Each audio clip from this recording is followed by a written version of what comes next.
se nos hace difícil poder cumplir. Que somos buenos para prometer, ¿verdad? Nosotros prometemos cantidad de cosas que a la larga no cumplimos nada. Hay mamás que le dicen a los hijos: si usted gana el año, le prometo que le doy una ensalada de frutas. Y gana el año y ni siquiera lo felicitan. Y eso hace daño. Porque yo he prometido algo. Si usted promete algo, cúmplalo. Por eso, quien escribió Eclesiastés escribió el capítulo 5 ahí donde dice la insensatez de hacer votos a la ligera. Y dice que cuando fueres a la casa de Dios, porque normalmente a donde más hacemos voto es en la casa de Dios. Entonces nos aconseja el sabio Salomón que cuando vayamos a la casa de Dios, guardemos nuestro pie y nos acerquemos más para oír. Estemos más atentos para escuchar que para ir a prometer. Porque prometemos cosas que luego ya no las cumplimos. Y la promesa que hicimos no la hicimos con la iglesia. La promesa que hicimos no la hicimos con el pastor, no la hicimos con los hermanos, la hicimos a Dios. Y cuando Dios prometa algo, no tardes en cumplirlo. Porque si no lo cumplimos, nos hemos echado un lazo sobre nuestro cuello. Porque Dios es Dios. Anoche nos enseñaban parte de los nombres de Dios, que son diversos. Nos enseñaban que Jehová Dios es el Shaddai, el Dios todopoderoso, el gran yo soy. Y que Él está por encima de todo. Que Él es eterno y que Él es soberano y que Él no puede ser burlado. Pero nosotros a menudo prometemos cosas. Cuando yo me empezaron a hablar del Evangelio, era un joven todavía, y a veces iba a la iglesia y prometía cosas allí, y varias cosas que prometía, así: uy, esto está bonito, servirle a Dios. Cerveza, voy a apartar del pecado, voy a apartarme de la grosería y voy a empezar a servirle a Dios. Pero luego que me encontraba con los amigos, entre comillas, y caí en el mismo lazo del diablo, se me olvidaba lo que prometí. Y entonces estamos acarreando juicio para nosotros mismos. Hay promesas personales. Lo que sea que usted y yo prometamos, ahora Dios no dice que no está diciendo que no prometa. Claro que hay que prometer, pero hay que cumplir. Hay que cumplir. Por ejemplo, la cartelera. Un hermano, cualquier hermano, el hermano dice: voy a hacer una cartelera pro templo. Yo digo, levanto la mano, anóteme a mí. Y hago cuenta y digo: póngame ahí 100,000 pesos mensuales. Usted sabe que la cartelera pro templo era cada mes una cuota. Y entonces no pagué enero, pero este febrero pago. Febrero, marzo. Ahorita en junio me van a pagar la prima. Y en junio me pongo al día. Eso para lo que son 600. Los pago rapidito. Cuando se dé cuenta, se acabó el año. Y cuando lo digo de cuenta, no pagamos nada. Y se pasa el año en blanco y dice uno, no pude. Pero fue con Dios que prometimos. Fue a Dios a quien yo le hice el voto. No fue al hermano que hizo la cartelera. Y por esas consecuencias a veces Dios permite adversidades. Dios permite adversidades porque lo que yo le prometo a Dios y no se lo cumplo, Él me llama a cuentas y me aflige para hacerme dar a entender que yo le prometí a Dios y no le prometí a hombre alguno. Y a través de la Biblia en esta mañana, donde el tiempo no lo dé, vamos a mirar la historia de algunos hombres que prometieron cosas e hicieron votos, prometieron cosas a la ligera. Porque le dije, cuando uno está en la aflicción, yo me acuerdo cuando hace 18 años teníamos a Santi y a Dylan recién nacidos y Dylan estaba enfermo. Y mi esposa dice que estando con la aflicción y enferma un día, se tiró de rodillas y le dice al Señor: voy a prometer esto, de agradecimiento por la sanidad que le has dado a mi hijo. A la vuelta de una semana el niño estaba en la casa, ¿cierto, hermana Aurora? Ella conoce la historia de algunos hermanos. Y pasaron los días y ella no hallaba cómo decirle. Digo, la verdad es que yo prometí algo a Dios. Y Dylan ya está en la casa, ¿qué hago? Y oró a cumplirle. Y me dijo cuál fue la promesa, y hubo que cumplir. Hubo que cumplir, porque le prometimos fue a Dios. Y cuando le dije estamos en aflicción, gente que los van a atracar, sienten un revólver aquí en la cabeza y empieza: Señor, si no me roban, si no me matan, yo te prometo que no voy a fallar a los cultos.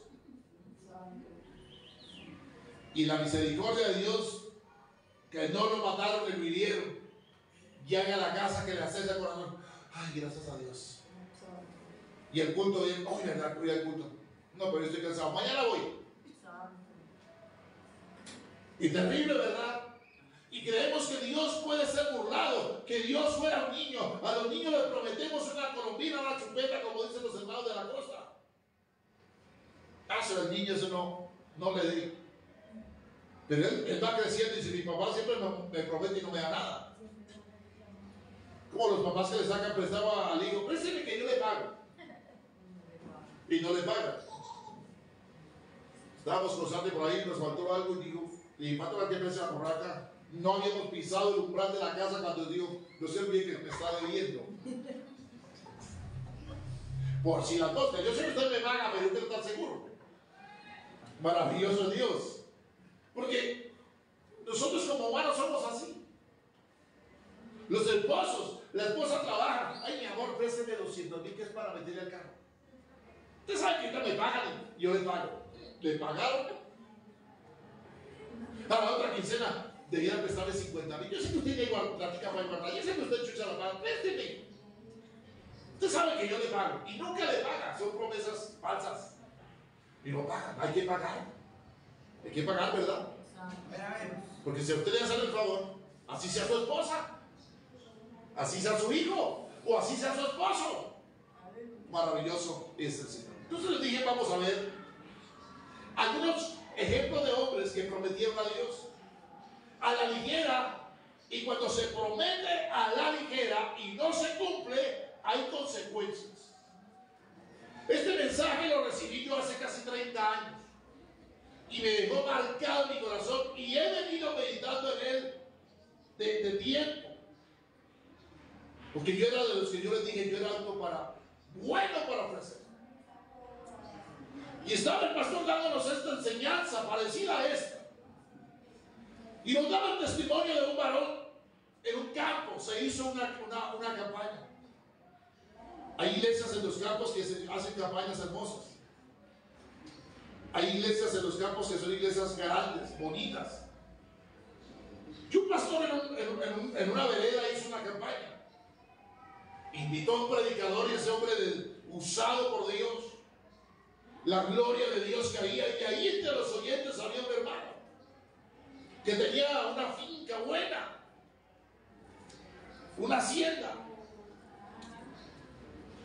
y estaba entre los oyentes. Maravilloso Dios. Y la campaña estaba 2 días, 3 días, hermoso.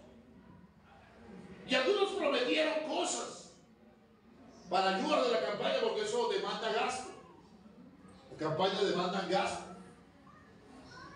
Y el hombre hizo silencio. Dijo: yo debiera prometer algo, pero yo no sé qué prometer.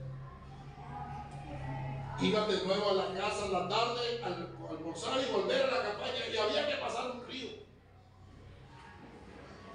Y dice el testimonio que me impactó, lo tengo aquí. Y cada ratito me acuerdo de ese: Dios mío, ayúdame para no prometer lo que no pueda cumplir. Ayúdame, porque es a Dios. Y dice la Biblia que iba el hombre para la casa cuando de pronto una tormenta tan terrible, rayos, y el río se creció. Y dice: yo necesito ir a la casa, te pido por favor que que tempere el tiempo. Yo necesito almorzar y volver porque yo no me puedo perder el culto. Además, yo necesito traer una ofrenda para darla. Y arreciaba y él sintió que su vida estaba en peligro y de repente le dice al Señor: si no me matan los rayos, porque una tormenta le había puesto a serio, y yo puedo llegar a mi casa bueno y sano, yo te prometo que voy a coger un ternero de esos y lo llevo para la campaña y se lo doy al pastor, para que se lo dé al pastor o para los gastos de la iglesia. Y él pasó, el Señor obró, llegó a la casa, hizo bonanza, salió el sol, almorzó y miró, dijo: eso está bonito el clima. Y de verdad que yo prometí el ternero para llevarlo, y bueno, miró y ese novillo gordo, y uy, está muy bonito. Se vale como 500,000 y ir a ser el pastor con ya, eso es como mucho. Eso es como mucho, y le fue bajando la cuota. Le fue bajando. Digo, mejor, ¿qué tal si le doy una chiva? La chivita está bonita. Y la quedó mirando y dijo: pero es que esta chivita la que más produce leche y tal, y esta que más consentía, es como un perrito. Le fue bajando la cota al Señor. Maravilloso Dios. Y ese gallo se ve tan bonito, pero ese es el que te despierta por la mañana para llevar ese gallo y dice: valiente. Y volvió a mirar y había colgado un racimo de plátanos. Y dijo: ya se le va a llevar una caja de bananos al pastor. Como él no le prometió nada al pastor, pero lo prometió a Dios. ¿Cree que eso, que cuando hacemos votos es jugar? Y esto me impactó a mí. Dice que se fue contento a la campaña, se gozó, cada uno llevó su ofrenda. Nadie sabía que había prometido, llevó sus bananitos allá. Pero de unos bananos a un novillo hay mucha diferencia. Se acabó la campaña, qué bendición, para casa, y de nuevo la borrasca. Y sucede que cayó un rayo cerca de la casa, mató el novillo, mató a la chiva, y hasta el gallo cayó en eso. Y el hombre entendió, si se lo hubiera dado a Dios. Por eso es mejor que no prometamos cosas que no podemos cumplir, y lo que prometamos a Dios, cumplamos, porque nos vamos a meter en problemas con Dios. Y meternos en problemas con Dios, cosa seria. Señor, si me da un trabajito, te prometo que el diezmo y la ofrenda te doy, y no falto al culto. Somos fáciles para ofrecer, ¿verdad? Luego el Señor nos da un empleo, no volvemos con la iglesia, ni la ofrenda ni el diezmo volvieron. Se le encuentra a usted el hermano, la hermana, cualquiera de ustedes se lo encuentra. Dios le bendiga, ¿cómo está? Dijo: bien. No ha vuelto por la iglesia. Digo: no, hermano, es que el tiempo no me da, mi trabajo me absorbió el tiempo. Prometimos algo a Dios que no le cumplimos. Y créame que el Dios que usted y yo le servimos es un Dios grande, poderoso, y es vivo. Maravilloso Dios. A lo que Dios pide, hay que darse. Imaginemos un momentico a Abraham, cuando viene palabra de Jehová y le dice que le sacrifique a su hijo, a su único Isaac. No lo prometió Abraham a Dios, Dios se lo pidió. Y dice la Biblia que eso es una lucha terrible. Y se fue a Abraham con su hijo, los criados aquellos. Y Isaac había visto cómo se hacía el holocausto. Cuando llegan al monte aquel donde ofrecen el holocausto, donde Dios lo pidió, el muchacho dice: tenemos el cuchillo, tenemos leña, tenemos fuego, pero hace falta lo más importante para el holocausto. Hace falta el carnero. ¿Y sabe qué dijo Abraham? Hombre de fe. Aunque su corazón se iba, que se salía, porque él sabe que ese día nunca más va a volver a ver a su hijo, porque Dios se lo ha pedido. ¿Sabe qué dice Abraham, el hombre de la fe? Dios proveerá. Aleluya. Dios proveerá. Por eso Abraham se le llamó el padre de la fe. Dejó sus criados en un lugar y le dijo: ¿qué hacen aquí? y yo voy con mi hijo, adoraremos y regresaremos. Un hombre con confesión de fe. Aleluya. ¿Qué tal si Abraham rehúsa entregar su hijo? Terrible, se lo quita. Maravilloso Dios. ¿Cuántos testimonios he escuchado de hombres y mujeres que han puesto la mirada en su hijo, en su hija, y dejan de buscar la gloria de Dios y Dios les quita ese hijo? Una hermana llorando hace años testificaba y decía: le prometí a Dios entregarle mi vida. Eso es un voto. Usted ha prometido entregarle su vida a Cristo, ¿verdad? Yo también. Y ella le entregó su vida a Cristo y ella le dice al Señor llorando: todo lo que me pidas, yo lo hago por ti. Y dice la hermana que a ella le gustaba el jeep. Pero un día el Señor dice: vístase como una sierva. Yo quiero verla bonita. Vístase como se visten las otras hermanas. Y ella dijo: no. Ella se miraba las piernas y decía: nuestras piernas tan hermosas. Si me pongo la falda me las tapa, y cambio con el jeep bien apretado, me veo elegante, me veo bonita. Y el Señor por varios días le dijo: usted me prometió su vida. Yo necesito que me entregue todo su corazón, toda su alma, todo su ser. Por eso la Biblia dice: dame, hijo mío, corazón. Porque donde está vuestro corazón, allí está el tesoro. Allí está. Si el corazón me recto para con Dios, pues sabes. Fíjense, decía así. Es que, como siempre ponemos excusas, que el frío, es que el calor, y es que aquello. Y dice la hermana llorando que pasó el tiempo y ella hizo un caso omiso. Porque ella prometió que cuando uno le dice: te entrego mi vida, cuando le decimos al Señor: entrego mi vida, es entregarle todo, sin reserva, sin guardarse nada. Porque a veces creemos que es que Dios nos pide opinión. ¿Qué le parece a usted? Y yo opino, dijo el Chapulín. Yo opino. No es que opinemos, es lo que Dios diga. Y la hermana llorando testificaba y decía: cierto día iba para el trabajo, no sé, iba pasando la calle, lo cierto es que pasó un carro y le atropelló. Le partió las dos piernas. Tuvo que operarlas y esas piernas bonitas ahora quedaron con cicatrices. Feas, ya no las podía mostrar. Y la única forma que encontró para poderlas taparlas poniendo una falda y llorando, y dijo: ¿cómo es de necio uno? Maravilloso Dios, porque le daba pena mostrar sus piernas, porque estaban llenas de cicatrices. A veces creemos nosotros que le prometemos a Dios y le damos lo que a mí me parece. Le damos migaja. A veces creemos que Dios es un Dios mendigo, que se le da limosna. La Biblia no habla de dar limosna a Dios. La Biblia habla de dar ofrenda. Amén.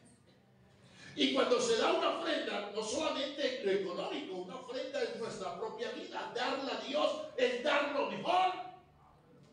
Dar lo mejor de nuestro corazón. Maravilloso Dios. Hermano Elías, el primer libro de Samuel, capítulo 24, verso 25. No, capítulo 14, verso 25 del primer libro de Samuel.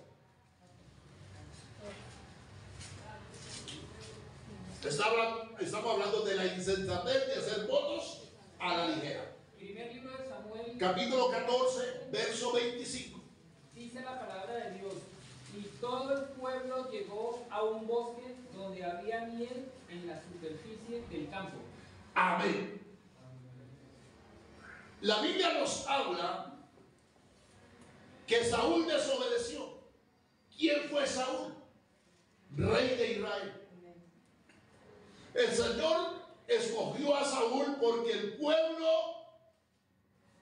pidió rey. El pueblo de Israel dijo: necesitamos un rey, como lo tienen las demás naciones. Así que el Señor escoge a Saúl y lo unge como rey de Israel. Habían despreciado a un anciano que estaba con ellos llamado Samuel. Pero ahora que ya es colocado Saúl como rey en Israel, debía estar bajo el mandato de Dios. Y el líder, el papá espiritual de Saúl, se llamaba Samuel. Se colocó este rey y hubo guerra, porque eso es lo que quería Israel. Alguien que los defendiera humanamente. Dios los defendía a ellos. Y ellos dijeron: queremos un rey como lo quieren los demás las naciones. Dios les coloca a Saúl. Pero estaba Samuel todavía. Por muy viejo que fuera, por muy viejito que pareciera, porque a veces se cree que por ser muy viejo es despreciado, y por ser muy joven también. Hay gente que te colocan un líder joven y dice: usted que me viene a mandar a mí. Usted no tiene por qué mandarme. Conozco un rey que fue colocado rey a los 8 años. Y tuvo que Israel obedecer al mandato de ese rey. Ni por ser muy viejo, ni por ser muy joven, lo desprecia a Dios. Amén. Entonces, ¿qué hace Samuel? Le dice a Saúl: vaya al campo de batalla y espérenme allí 7 días. Eso está en el capítulo 13. Maravilloso Dios. Espérenme allí 7 días. Cuando yo llegue, que yo soy el que soy autorizado, porque quien ofrecía los sacrificios no era el rey, era el sacerdote. A veces hacemos cosas que no nos corresponde hacer y no tenemos el respaldo de Dios por eso, porque lo que no me corresponde hacer, yo no lo puedo hacer. Amén. Por eso, mi amado, no hay cosa más hermosa que la obediencia, porque la obediencia es mejor que los sacrificios. Entonces, cuando a uno le ordenen algo, un superior, ya sea en la empresa o en la iglesia, el superior que le diga a usted algo, usted cumpla hasta donde le dijeron. De ahí para allá no más. Por decir, un ejemplo, hermano Miguel Pineda, venga, me dirige ahorita después del culto una oración. Y viene el hermano Miguel Pineda, y entonces el hermano Miguel, lo digo así con confianza, hermano Miguel abre la Biblia y dice: bueno, antes de orar, quiero dejarles un pensamiento. Ya desobedeció. A él no se le dijo venga de un pensamiento de la palabra, se le dijo venga y ore. ¿Estamos de acuerdo? Y a veces nosotros nos ve fácil pasarnos la orden. Y entonces el hermano pasa y lee, y preciso vaya abre un libro de un capítulo de genealogías que empezamos a leer y que ni él mismo entiende. Y luego va y ora. No, me pasé por encima de una orden que me dieron. Yo tengo un pastor allá y él me ordena, me dice: cuide, haga eso. De ahí no me paso. A Saúl se le dice: vaya y me espera. Tengan listo lo del holocausto, que apenas yo llegue vamos a ofrecer holocausto a Jehová, y apenas ofrezcamos el holocausto a Dios, la ofrenda, Dios nos va a dar la victoria. Amén. ¿Qué pasó con Saúl? Se fueron a la batalla. Les estoy abreviando, pueden en la casa leerlo con detenimiento, es una historia hermosa. ¿Qué pasó con Saúl? El pueblo al que iban a enfrentar era un pueblo numeroso.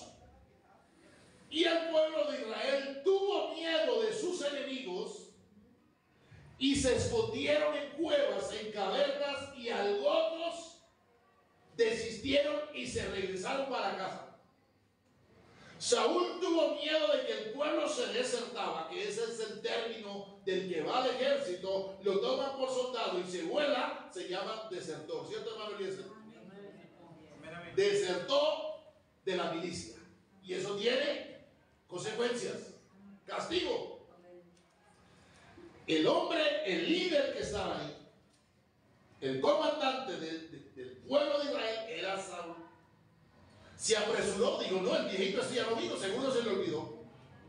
Mandó a traer el holocausto y se puso él y ofreció holocausto. Cuando el rey nunca estaba autorizado para ofrecer nada. El único que está autorizado para ofrecer el sacrificio y las ofrendas de paz y todo este protocolo se llama el sacerdote. ¿Estamos de acuerdo? Cuando viene el sacerdote Samuel y profeta también, y se da de cuenta porque ya todo se lo decía Dios a Samuel, ya él había actuado. Dijo, oye, a la hora de llegar, ¿dónde está el sacrificio? No, yo ya lo ofrecí. Yo no le vi nada de malo. Como yo soy el rey, ¿sabe qué le dice Samuel a Saúl? Alocadamente has hecho. Hoy mismo el Señor hubiese afirmado tu reino para siempre. Pero ¿sabe qué le dice el Señor? El Señor se ha provisto de alguien que lo va a reemplazar a usted. Porque lo que acaba de hacer no lo aprueba Dios. Oiga, terrible. Pues Saúl, en la desesperación, porque no hay nada más terrible cuando se tiene la ausencia de Dios y empezamos a actuar nosotros bajo nuestra propia voluntad. Terrible, ¿verdad? Amén, amén. Saúl tiene miedo, tiene angustia, y ese día el afán hizo juramentar al pueblo. ¿Qué juramento hizo que tuviera el pueblo? Los hizo jurar que hasta que Dios no les diera la victoria, no iban a comer nada. Sé que los metió en ayuno obligatorio y los hizo jurar. Y cuando uno juraba era jurar. Resulta que Saúl tenía un hijo en el ejército también, llamado Jonatán. Jonatán no estaba ahí cuando el papá hizo juramentar al pueblo. Y resulta que por mano de Jonatán Dios le dio la victoria a Israel. Y se metieron en el bosque, y en el bosque había abundancia de abejas. Era tanta abundancia de la abeja y la miel que la miel escurría. Pero el pueblo tenía hambre, pero como tuvieron miedo del juramento que habían hecho a Saúl, no comieron. Imagínense en un ayuno, 3, 4 de la tarde, y ves esa miel que escurre como un río, que a quien no le da ganas de comerla. Es una ley terrible. Cuando pasa al salón, Jonatán, y ve la miel, ¿sabe qué hizo? Comió de ella. Y al comer la miel dice que sus ojos fueron abiertos, fueron aclarados. Dice, algo raro sucedió aquí. Pues su papá, por el afán, por la carrera, hizo voto, aún por el propio hijo, si el hijo no estaba presente.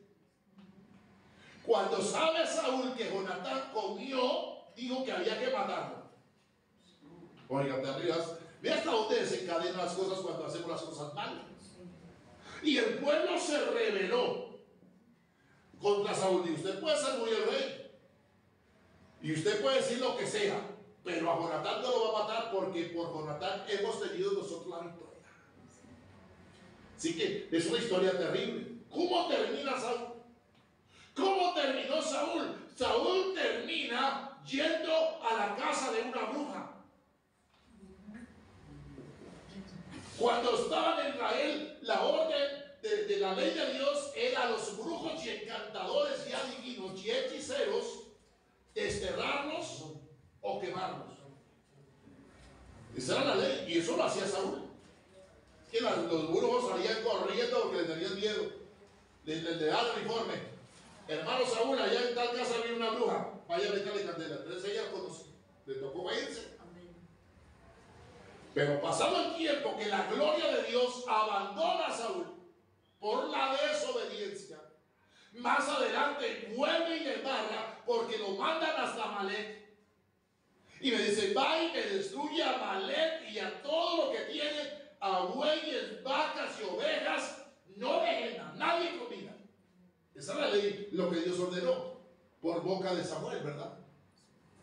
Y va a Saúl, entra al pueblo de Amalek, toman a aquel rey vivo, se lo llevan para casa, mirado de lo mejor de las ovejas, del ganado gordo, y se lo llevaron y destruyeron lo más malo, pero lo bueno se lo metieron para la casa. Estaba Samuel en la casa cuando viene palabra de Jehová y le dice a Samuel, me pesa haber colocado a Saúl por rey, porque no ha hecho lo recto delante de mis ojos. Y dice la historia, se la estoy apenas abreviando, que es una historia pero para que usted la lea, esto es enriquecedor. Esa noche fue una noche muy amarga para Samuel, porque a él lo había ungido. Samuel quería a Saúl porque lo había ungido él. Era su hijo espiritual. No pudo dormir toda aquella noche, madrugó y se fue. No había llegado Samuel a casa de Saúl cuando Saúl vino al encuentro y le dije: siervo del Altísimo, Dios lo bendiga, pastor. Porque así hay gente maravillosa, Dios. Para tapar, porque él sabía que había hecho como el gato, dijo la hermana Aurora, había tapado la falta. Pero ya Dios le había dicho a Samuel que no había actuado Saúl de buena manera. Cuando va llegando a la casa y el Señor le dice a Saúl, o Samuel dice: ¿qué es ese balido de ovejas y de vacas que oigo? Sí, que Saúl dijo: no, el pueblo. Ellos vieron lo más bonito y se lo llevaron, pero ¿sobre quién estaba la responsabilidad? ¿Sobre el pueblo o sobre el líder? Era Saúl el que tenía la responsabilidad de hacer cumplir la voz, la palabra de Dios, y no lo cumplió. Así que Dios determina quitarle el reinado. Cuando va Samuel y lo exhorta duramente, y él le dice, el Señor le manda a decir que tu reino será quitado. ¿Sabe qué dice la historia? Que Saúl se colgó del manto del profeta Samuel y el manto se rasgó, se rompió. Y el Señor, y Samuel le dice: así como mi manto se ha roto, así se ha roto a partir de hoy su reinado. Ya no será más rey sobre Israel. Oiga, lo que les digo, prometerle a Dios es en serio. Al Dios que usted y yo le servimos es un Dios en serio. Eso no es como cuando estábamos en la religión. Algunos católicos, o dependiendo de la religión que iban y prometían cosas, cumplían. ¿Qué van a cumplir? Pero ahora con Dios las cosas son serias. ¿Cómo termina Saúl? Vengo ya, la palabra de Dios viene sobre Saúl, la sentencia, la presencia de Dios le abandona. Y una persona sin la presencia de Dios no es nada. Consultaba a Dios por una manera, por otra, y Dios hacía silencio. Ya Dios no escuchaba a Saúl. Pasó el tiempo donde Samuel partió a la eternidad. Dios lo llama y quedó Saúl solo. Porque por lo menos iba y visitaba al profeta Samuel y había aliento. Ahora el profeta se murió. Y Saúl sin la presencia de Dios. Venía a lo contrario un demonio de parte de Jehová. No es que viniera que Dios, sino que Dios lo permitía, y venía y atormentaba a Saúl y no lo dejaba dormir. Qué cosa más terrible. Mira todo lo que desencadena una mala acción, una mala decisión. Ahora ya Saúl no es un hombre lleno de gloria. Ahora es un hombre que ni siquiera conciliar el sueño puede. Viene el diablo y lo atormenta. Y así hay mucha gente atormentada, triste, que hay gente sirviéndole a Dios y el enemigo les va ganando la batalla. Que Dios nos ayude, hermanos. Reparemos nuestra vida. Lo cierto es que Saúl termina mal. Ya no está Samuel. Porque cuando él quería consultar a Dios, iba a Samuel, y Samuel era el profeta y había palabra para él. Pero ahora ya no está Samuel. Entonces a Saúl le pareció fácil ir hasta la tierra de Endor, donde había una bruja allí.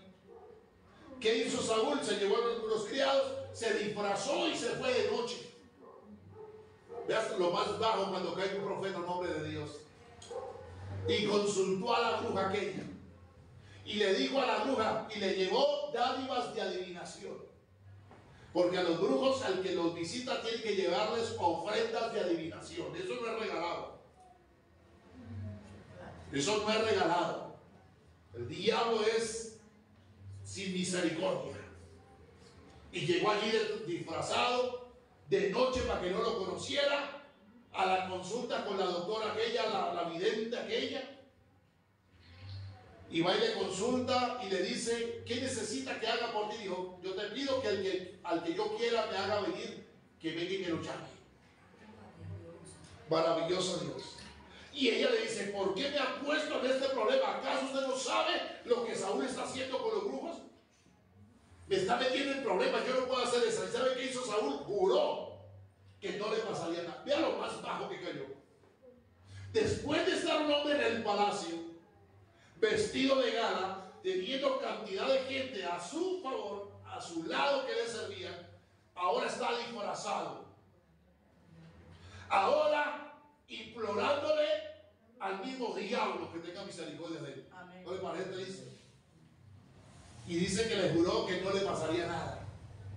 Y dice, ¿y a quién quiere que le haga venir? Yo quiero que venga Samuel. Y dice la historia que la bruja invocó y Samuel apareció. Él vio a Samuel, pero no era Samuel. Era un demonio que vino para engañarlo. Terrible. ¿Cuáles son los últimos días de Saúl? Va y va a la batalla, son destruidos. Se lanzó contra su propia espada, ni siquiera se mató ahí porque quedó herido. Otro vino y le hizo el favor de mandarlo a la eternidad. Pero vea lo terrible. ¿Cómo termina Saúl? ¿Y qué le costó? Por hacer una locura. Por eso, hermanos, tengamos cuidado, hermano. Tengamos cuidado qué le prometemos a Dios y de qué manera le vamos a cumplir. Mejor que nos quedemos callados. Y puedes estudiar la historia de Saúl, cómo termina, ¿no? Vamos a mirar otro episodio tremendo. En el libro de los Jueces, hermana Aurora, Jueces, capítulo 11, verso 30. Qué tremendo es. Gloria al Señor.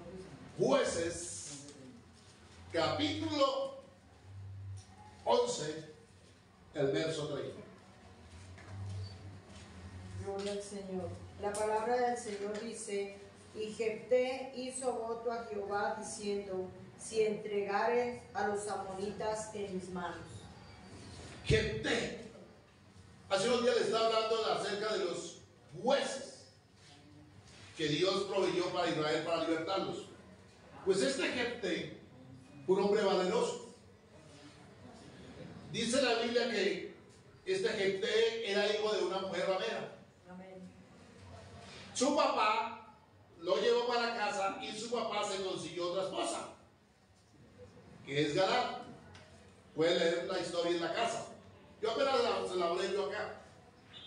Este Galad se consiguió a esa prostituta y ella es un niño el cual nació Jefté. La prostituta se ve porque eso no le importa a los hijos. Él lo recoge, se los lleva, él se consigue otra esposa y tiene otros hijos. Cuando ya crecen, los hermanos, medio hermanos de Jefté le dicen: lárguese de nuestra casa, porque usted no va a heredar lo de mi papá, porque tú eres hijo de otra mujer. Capítulo 11, verso 1 en adelante. Puede leerlo en su casa. Eso dice la historia. Lo cierto es que Jefté se fue. Pero este Jefté, a pesar de ser hijo de una mujer prostituta, Dios estaba con él. Y pasado el tiempo, vino la aflicción, vino guerra, y fueron sus hermanos, los hijos de Galad, y le dijeron: sé tú nuestro caudillo, sálvanos de la mano de nuestros enemigos. ¿Cómo se voltean las cosas, verdad?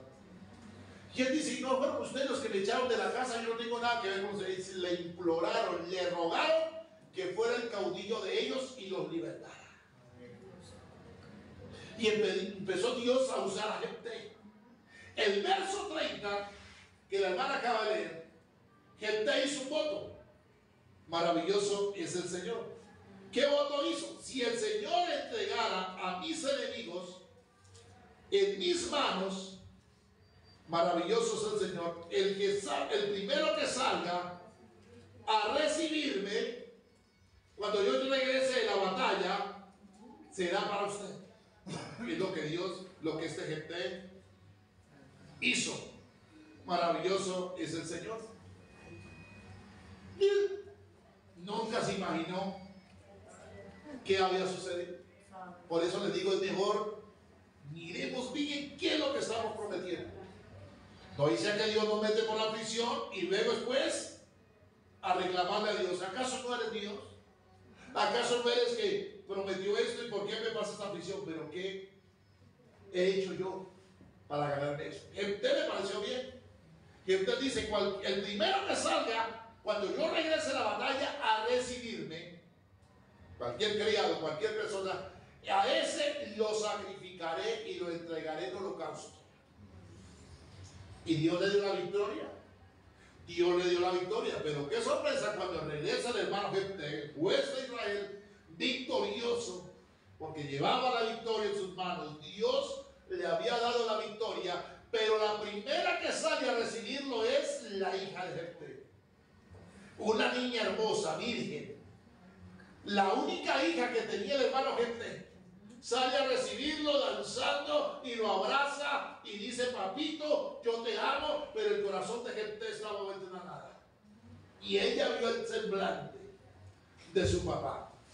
Dice, si algo ha prometido a Dios, hay que cumplirlo. Qué triste, ¿verdad? ¿Qué sucedió? Ella dice, bueno, si prometió a Dios, tiene que cumplir. Por lo menos deje que vaya yo con mis doncellas por 2 meses y llore mi virginidad. Se fueron las amigas de la hija del hermano Jefté por las montañas, endechando y llorando. Porque aunque era una niña joven, hermosa, debía sacrificarla. ¿Y la sacrificó o no? Sí. Claro, tocó entregarla. ¿Cómo quedó el corazón de Jefté? ¿Viste? Y dice que eso se hace hasta el día de hoy, que las doncellas hacen memoria de la hija de Jefté y la lamentan. Terrible, ¿verdad? Porque nunca uno se imagina que un hijo, uno piensa siempre en los demás. Jefté no tuvo corazón, porque así sea el criado más humilde que salga a recibirlo, es una persona. Que es una persona que está a su servicio. ¿Acaso Dios le dijo a usted, prometa? Él no le dijo, prométale otra cosa. Si me dan la victoria, me voy a pasar 1 mes, 2 meses en ayuno en el templo, todavía. Pero promete algo que ni siquiera es de él. ¿Qué tal usted diga al Señor? Si Dios me da la victoria, el primero que salga a recibirme, se va a utilizar el perro a recibirlo a usted, y con todo el amor que usted tiene que ir a sacrificarlo, y le toca, porque Dios es Dios, y tuvo que sacrificar, matarla literalmente y ofrecerla a Dios. Dios se la pidió, no, a lo contrario de Abraham, porque Abraham sí Dios lo pidió, pero Dios lo pidió no para matarlo, sino para probar el corazón y la fe de Abraham. Aleluya. Maravilloso Dios. No es que Dios sea malo, sino que Dios nos prueba nuestro corazón. Ahora Jefté ofrece el voto, promete. Ahora le tocó entregar su hija, su única hija. Imagínense cómo fue la lamentación ese día. El protocolo allá en el altar para matarla, sus compañeras llorando, sola meditación, solo lloro, gritos. Y ni modo de decirle al Señor, cámbiame la oferta. ¿Se la puedo cambiar? No, porque Dios no es hombre para mentir, ni es hijo de hombre para arrepentirse. Él es Dios. Él es Dios. Por eso hay gente que va de mal en peor, porque prometen una cantidad de cosas. Cantidad de cosas. Y en el momento pues Dios no actúa. Pero va pasando el tiempo, van pasando los días. Y qué cosa más terrible, ¿verdad? Que Dios nos ayude. Capítulo 2, verso 31 del Evangelio de Lucas. Hermano,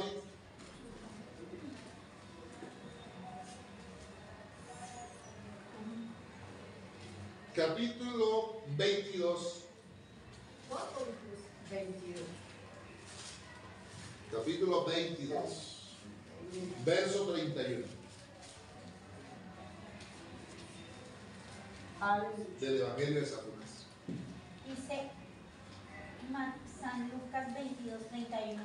Le dijo también el Señor: Simón, Simón, Satanás os ha pedido para zarandearlo como a trigo. Amén. ¿Qué sucedió? Ahí la historia nos habla de Pedro. El Señor le dijo escrito está, herirá al pastor y las ovejas serán dispersas. Hoy se cumple esta escritura en mí. Ha llegado la hora que el Hijo del Hombre sea entregado en manos de pecadores y vaya a la cruz. ¿Sabe qué dijo el hermano Pedro? Dijo, nunca te acontezca tal cosa. Si es posible, yo voy a la cruz por ti, pero yo no voy a permitir que al Señor me lo toque.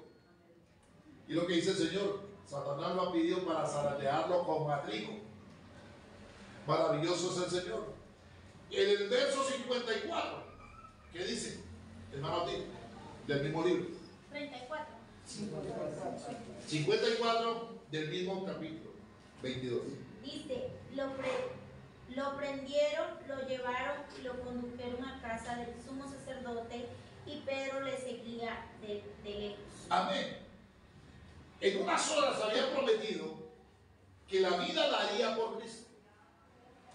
Ahora llegan al patio de un hombre llamado Anás y empezaron a hacer fuego allí porque el frío era terrible, entre los cuales estaba Pedro.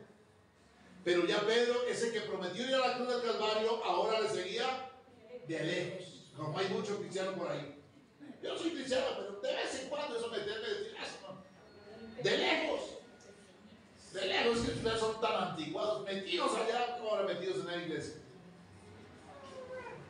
Ahora la criada aquella lo descubre y dice, yo creo que tú eres Galileo, yo creo que tú andabas con él, porque tu manera de vestir es diferente, tu manera de hablar es diferente. Y Pedro, para que no le dijera que hablaba muy bonito, ¿sabe qué puso a hacer el hermano Pedro? Se puso a maldecir. Oye, un cristiano grosero. Toda clase de maldición, dije, para que dijeran que ese no era cristiano. Estando Pedro en esa circunstancia, porque el Señor le dijo, antes de que el gallo cante, me habrán negado 3 veces. Ya dijo, no, ¿cómo le ocurre? No, si el Señor nos conoce. Nosotros la carne es terrible. Nosotros decimos que si un momentito al ratito estamos haciendo algo lo contrario. Somos tremendos. Maravilloso Dios. O si no, ¿cuántas veces usted ha hecho el intento de leer toda la Biblia? Señor, a partir del 1 de enero voy a empezar a leer toda la palabra. Y llega hasta Génesis 10, 15 y ahí lo pasa. Y el otro le dice, promete, no cumplimos nada. Porque somos fáciles para prometer cosas que no cumplimos, ¿verdad? Pero ahora está maldiciendo allí. Cuando está en esa condición, el gallo canta. Y apenas el gallo cantó, allá estaba Jesús del otro lado de la reja y lo volvió a mirar con su mirada llena de ternura. ¿Qué le dije? ¿Se acuerdan? ¿Sabe qué dice la Biblia que hizo Pedro? Salió de aquel lugar y lloró amargamente. Y Pedro se alejó, ni siquiera estuvo en el día cuando lo crucificaron, se fue desancionado. Y había dicho, había prometido que la vida daría por Cristo. Oiga, ¿cómo termina Pedro? Termina descarriado, decepcionado. Dice la historia que Pedro volvió a sus andanzas, a pescar. Y aquella mañana que el Señor vuelve y lo encuentra, dice la Biblia que Pedro está semidesnudo. Ya no es el mismo Pedro de antes. ¿Por qué será que cuando una persona sale de la iglesia, al otro día le encuentra usted y cambió el semblante? Gente que nunca conoció a Cristo real. Porque el que conoce a Cristo nunca se descarría por más problemas que vengan, por más circunstancias adversas que le lleguen, nunca se olvidará del que le dio la vida y le servirá. Y en cuanto al vestido sí que se nota, ¿verdad? Y Pedro no fue la excepción. Pedro ya estaba semidesnudo. Maravilloso Dios. Y el Señor allá lo tenía calidad. Y Pedro lo vio. En estos días compartíamos de eso. Estaba el día medio aclareado, medio oscuro. Y Pedro ve una sombra, ve un bulto allá. Y quién sabe quién será hasta ahí. Y ahí estaba el Señor esperando a Pedro. Maravilloso es el Señor. Ya les había preparado pescado, lo tenía listo el desayuno. Digo, pero Pedro hoy va a tener una lección. Y eso que ese Pedro se arrepiente. Si Saúl se hubiese arrepentido, El final hubiese sido otro. Pero Saúl no se arrepintió. Su prepotencia, su orgullo, su vanagloria nunca le permitió humillarse delante de Dios. Y ese es el problema de muchos. El orgullo. ¿Orgullo de qué? Si el pecado lo único que hace es avergonzar. Maravilloso Dios. Ahí está Cristo con sus brazos abiertos, esperándolo. Cuando Pedro ya y se tiró al agua, y el Señor dijo: algún día tendrá que salir de ahí. Le da la mano, lo abraza, que eso lo compartimos estos días, lo aprieta con su pecho y le dice: Pedro, hijo de Jonás, ¿me amas? Sí, Señor. Vuelve y repite las mismas 3 veces que lo negó, tuvo que afirmárselas que lo ama. Amén. Y le dice: ¿tú me amas más que estos? Y él dice: sí, tú sabes que te amo. Dice la Biblia que Pedro se entristeció. ¿Y sabe qué dice el Señor? Si realmente me amas, apacienta mis ovejas. Y apacentar las ovejas era llevar la iglesia adelante, y que no era nada fácil. Nada fácil. Lo cierto es que Pedro volvió a Cristo. Y el final de Pedro no fue drástico, fue un final, pues físicamente tuvo que morir crucificado con los pies para arriba, pero su alma se salvó para la gloria de Dios. Vamos a mirar último ejemplo. Está en el libro de los Hechos. Libro de los Hechos, capítulo 5. Estamos mirando la insensatez de hacer votos a la ligera. Capítulo 5 del libro de los Hechos. La Biblia dice que la iglesia empezó a crecer. Amén. La iglesia primitiva empezó a crecer. Aquellos a los cuales el Señor les dijo: no se vayan a ir de la ciudad de Jerusalén, sino quedaos en la ciudad de Jerusalén hasta que caiga sobre vosotros el poder del Espíritu Santo, y me seréis testigos en Belén, en Judea, en Samaria y hasta lo último de la tierra. Sabemos esta palabra, ¿verdad? Y que fueron todos llenos por el Espíritu Santo de Dios, y que entre los cuales estaba Pedro, el cual empezó a predicar, y la gente decía: este no es Pedro el pescador. Y la gente decía: sí, claro, eso es Pedro, pero ahora está lleno de la gracia y la gloria de Dios. Y la iglesia empezó a crecer. La iglesia empezó a crecer de una manera especial, porque iban los apóstoles por las casas predicando el evangelio, haciendo cultos en el hogar, y la gente se iba arrepintiendo, se iba entregando a Cristo, y la iglesia iba creciendo. Tanto así que dice la Biblia que aquellos que tenían posesiones, que eran bendecidos con bendición económica, vendían sus propiedades y se las daban la plata al hermano Pedro para que la repartieran de aquellos que no tenían, entre los cuales estaba una familia, la familia del hermano Ananías con la hermana Zafira. Y el hermano Ananías levantó la mano y dijo: yo es una heredad. Pedro nunca le dijo: ¿cuánto vale usted? Él levantó la mano y vendió la heredad, dice la Biblia. El compromiso era vender la heredad y traer la totalidad que él prometió a la iglesia. Cuando hubo vendido la heredad, creyó que eso era mucha plata. Uy, no, pero todo eso para el pastor Pedro no es mucha plata para él. Habló con su esposa Zafira y convinieron en sustraerle del precio. Si Ananías dice: voy a vender la heredad, la finca, y la mitad la dono a los pobres, no hubiese habido problema. O una cuarta parte, yo la doy. Pero él prometió la totalidad. Les estamos hablando de las consecuencias de hacer votos a la ligera. Cuando ya tuvo el dinero en el bolsillo, que a veces el dinero nuevo y en el bolsillo se cree que es mucha plata. A veces creemos que es mucho dinero el que tenemos. Y entonces le dio pesar. Dijo: no, son mucha plata para el pastor, tirémosle, quitémosle, que nadie se dio cuenta. Pero el Espíritu Santo le dijo al hermano Pedro: el hermano Ananías convino con su esposa y le han sustraído, han sacado una parte para ellos. Y se fue el hermano contento para el culto, porque a veces creemos que a Dios lo podemos burlar. A veces creemos que es que el Dios que servimos es un Dios de muertos, un Dios ciego. Ya Dios sabía, porque el Espíritu Santo se lo había dicho al hermano Pedro, que el hermano Ananías con su esposa habían sustraído. del 13. Y bueno, colocó allá. Maravilloso. Y el apóstol Pedro le dice: ¿cómo permitió que Satanás entrara en su corazón?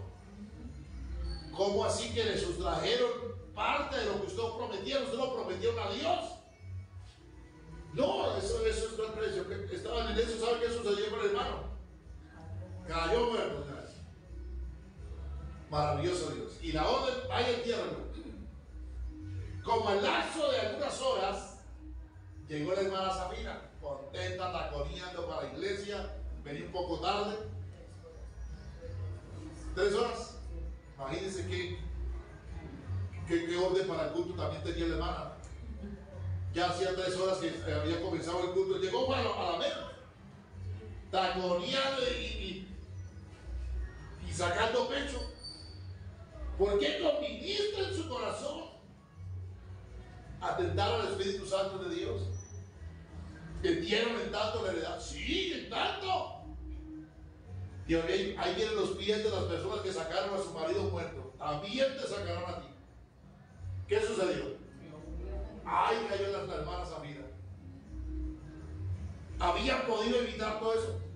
Claro que sí. Claro, Dios nunca le dijo: venda la finca, nunca. Eso que lo que usted tiene, eso es suyo, pero usted de gratitud, yo de gratitud he prometido algo para Dios. Y por eso hay gente que va de mal en peor, prometen cosas, no le cumplen a Dios y van de mal en peor. ¿Usted no ha visto? Maravilloso Dios. Sí, yo conozco un Dios grande y poderoso. La Biblia nos dice, aunque hay algunos predicadores que dicen que eso era para la época del Antiguo Testamento, pero hay principios bíblicos que están firmes. Y es cuando nos habla acerca del diezmo y la ofrenda. Dice: vosotros, la nación toda, me habéis robado. Y el Señor le dice: probadme ahora en esto. Si no me son fieles con vuestros diezmos y vuestras ofrendas, y yo reprenderé por vosotros al devorador. Hay un demonio de devorador que ronda la vida de la iglesia. El devorador es terrible. Para reprender ese demonio de devoración, ¿qué hay que hacer? Ser fiel a Dios, porque Él reprenderá por nosotros. Eso lo dice Malaquías. ¿Cierto, hermano? Por eso hay gente que le roban hasta el sueño. ¿Usted no ha visto? Van saliendo de la puerta, atracados. Van subiendo al bus, lo roban. Va en todo lado.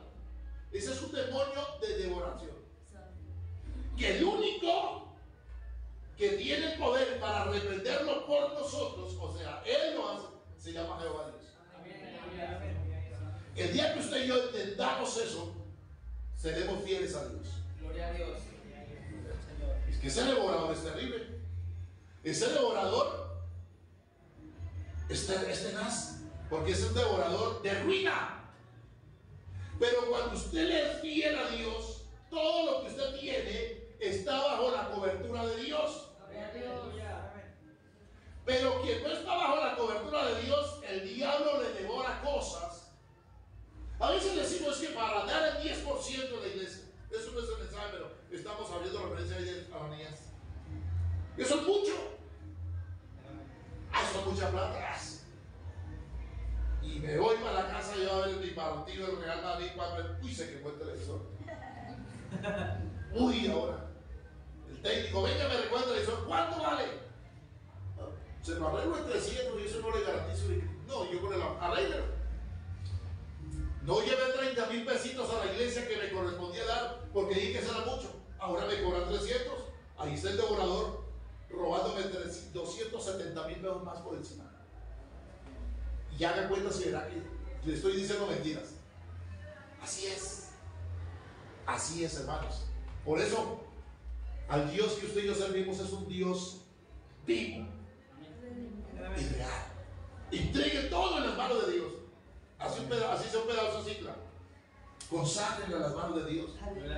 Señor, me compré esta ciclita para ir a la iglesia, para pasear. Se la pongo en tus manos y ningún demonio la tocará. Ningún demonio. Señor Jesús, tú sabes que yo necesitaba este celular, yo lo necesito por mi trabajo. Porque más de ser un lujo el celular, hoy es una herramienta. Amén. ¿Cierto? Sí. ¿Quién ha dicho que sea pecado tener un celular? No. Y el que no lo tenga es un degenerado porque es que hace falta. El problema es que le entregue toda su vida al celular y deje de buscar la gloria de Dios por estar detrás del celular. Eso es otra cosa diferente. Pero dígale, Señor, yo este celular lo necesito para trabajo, necesito para tarea, necesito para eso, te pido que me lo guardes. Hazme invisible entre los ladrones. Caramba, mi hermano, que le durará 2, 3 años hasta que el celular se le dañe. Sí, yo lo he experimentado. Y así es. Entreguemos todo en la mano de Dios. Pero vean lo terrible de hacer, la insensatez de hacer votos. A la ligera, por salir del paso. Voy terminando. Capítulo 1 del libro de Job. De Jonás. Dice la palabra de Dios que vino palabra de Jehová a Jonás, hijo de Amitai, diciendo: levántate y ve a Nínive, aquella gran ciudad, y pregona contra ella su maldad. ¿Sí? Eso dice el capítulo 1 para allá. Y luego se fue Jonás y cogió un barco y se fue para Tarsis. Lo cierto es que el Señor permite que lo tengan que echar al mar, porque se levantó una tempestad en la cual la barca en que ellos iban se volteaba. Y los marineros le dijeron a Jonás: ¿qué haces echado durmiendo, dormilón? Levántate, clama a tu Dios, quizás tenga de nosotros misericordia. Aleluya. Él creyó que con escaparse de Dios, de irse para otro lugar, Dios se iba a quedar. Lo cierto es que lo echaron al mar, porque acordaron la única manera de echarlo al mar. Dios había preparado un gran pez y comió Jonás en salsa ese día. Lo cierto es que Dios tenía todo bajo su control, y los jugos gástricos de ese gran pez no pudieron digerir al hermano Jonás. Como si hubiera tragado una esfera de hierro. Porque un animal o un ser vivo como ustedes, como yo, nos comemos algo y al segundo el jugo gástrico está haciendo de las suyas, lo descompone. Si tiene nutrientes los agarra para él, y si no tiene nutrientes los bota y hay que sacar eso de ahí. Pues eso es lo normal, para eso es la comida. Por eso la comida cae al organismo, y de una sola organismo cada uno hace su función, le saca los nutrientes, lo que necesita, el resto lo expulsa. Pues ahora el pescado ese comió a Jonás, pero resulta que Jonás era un problema hasta para el mismo pescado, que no lo pudo digerir, y es como hubieran tragado piedras, y el desespero ese pez. Pero dice la Biblia que estando Jonás en angustia, desde el vientre del gran pez, oró a Jehová e hizo una oración y dice: pagaré los votos que prometí. Capítulo 2 del libro de Jonás. ¿Qué significa? Que Jonás había prometido algo y no lo cumplió. Ahora que está en el vientre del pez, se acordó de que había prometido algo y no lo cumplió. Cuando se dio cuenta que la situación estaba hasta el sur, dijo: es verdad que un día le prometí a Dios, sácame de aquí. ¿Y qué hizo Jonás? Salió de allí, fue y predicó, pero predicó bravo, enojado, y quería que cayera fuego del cielo y matara a los ninivitas. ¿Usted cree que un hombre de esos, saber que Dios le dio la vida, estar agradecido? Saber que lo tragó una ballena, un pescado de eso lo llevó por el océano, del agua al lado. Más adelante yo quiero dar un estudio acerca de Jonás. ¿Por qué Jonás salió del vientre del gran pez y no? Más adelante te enseño eso. Pero lo terrible es que ahí en la aflicción usted se acuerda. No esperemos a estar en la aflicción para acordarnos lo que hemos prometido a Dios. Vengamos a buscar la presencia de Dios sin que el Señor tenga que pagarnos por anticipado. Somos nosotros los que, teniendo vida, ya tenemos que estar en la presencia del Señor. Aleluya. ¿Estamos de acuerdo? Que Dios nos ayude. Así que cada vez que usted le prometa algo a Dios, consúltelo bien. Claro que hay que prometer. Hay que dar cosas porque Dios nos bendice para que bendigamos la obra. Pero hagámoslo con corazón sincero. No nos paguen las derronías. Eso es mucho. Y si usted ayude algo, el problema que tiene. Con Dios, no con los hombres. Póngase de pie y damos gracias a Dios. Padre glorioso, Maravilloso y soberano, te doy gracias, te doy alabanza, te doy adoración, te doy la exaltación, que tu palabra es viva, tu palabra es eficaz. Te doy muchas gracias, te alabo, te adoro, te bendigo, Dios, digno de toda gloria y de toda alabanza, de toda adoración y de toda exaltación. Muchas gracias, soberano Jesús de Nazaret, tuya la gloria.